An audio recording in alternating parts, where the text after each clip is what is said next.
एक बड़े और घने जंगल का राजा शेर हुआ करता था। वह शासन करता था। शेर ताकतवर था मगर वह चालाक और बुद्धिमान भी था। जंगल के सभी जानवर उससे डरते और उसका सम्मान करते थे। उसी जंगल में एक लोमड़ी भी रहता था।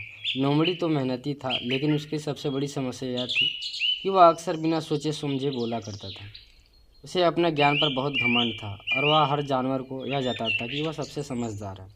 एक दिन शेर ने लोमड़ी को देखा और सोचा, यह लोमड़ी बहुत मज़ेदार है, लेकिन इसके भीतर कोई ना कोई काम करने की क्षमता जरूर होगी। क्यों ना किसी तरह इस पे बुलाकर काम पर लगाया जाए। शेर ने लोमड़ी को बुलाकर कहा, लोमड़ी भाई, तुम पूरे जंगल में घूमते रहते हो। मुझे खबर पहुंचाने और घास फूस के पास रहने वाले हिरणों की जानकारी देने का काम क्यों नहीं करते? अगर तुम ईमानदारी से करोगे तो मैं तुम्हें सुरक्षित रखूंगा। लोमड़ी खुश हो गया। उसने सोचा, वाह, अब तो मैं राजा का खास मंत्री बन गया। दूसरे दिन लोमड़ी ने जंगल में घूमकर शेर को सूचना दी। राजा साहब, पास के मैदान में बहुत सारे हिरन घास चर रहे हैं। शेर ने तुरंत शिकार करने का निश्चय किया। उसने लोमड़ी से कहा, तुम तेज आवाज में चिल्लाकर हिरणों को डराओ ताकि वो मेरी तरफ भाग कर आए और मैं उन्हें पकड़ सकूं। लोमड़ी जोर जोर से चिल्लाने लगा। इसकी आवाज़ सुनकर हिरन सचमुच घबरा गए और भागते हुए सीधे शेर की तरफ आ गए।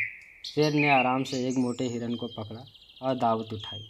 शेर ने लोमड़ी को पीठ थपथपाई, बोला, बहुत अच्छा काम किया, तुम्हारी आवाज ने तो बहुत बड़ा काम कर दिया। लोमड़ी को बहुत घमंड हो गया। उसने सोचा, अगर मेरी आवाज़ से हिरन डर सकते हैं तो इसका मतलब है कि मैं उससे भी बड़ा ताकतवर हूँ। असली राजा तो मैं हूँ, शेर नहीं। कुछ दिनों बाद लोमड़ी यह बात हर जगह बोलने लगा, मैं ही असली राजा हूँ, मेरी आवाज़ से सारा जंगल कांपता है। जानवरों ने यह बात शेर तक पहुँचा दी। शेर ने लोमड़ी को बुलाया और शांत स्वर में कहा, लोमड़ी भाई, अपनी औकात भूलना ठीक नहीं। तुम मेरी मदद से कामयाब हुए हो। तुम खुद को राजा समझते हो, मूर्खता है तुम्हारी।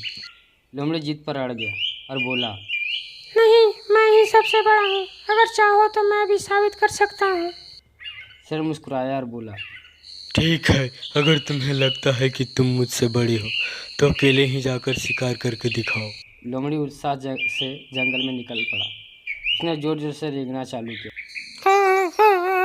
लेकिन इस बार हिरन तो भागे नहीं, उल्टा शेर की गैर मौजूदगी में जंगल के अन्य जानवरों ने लोमड़ी पर हमला कर दिया।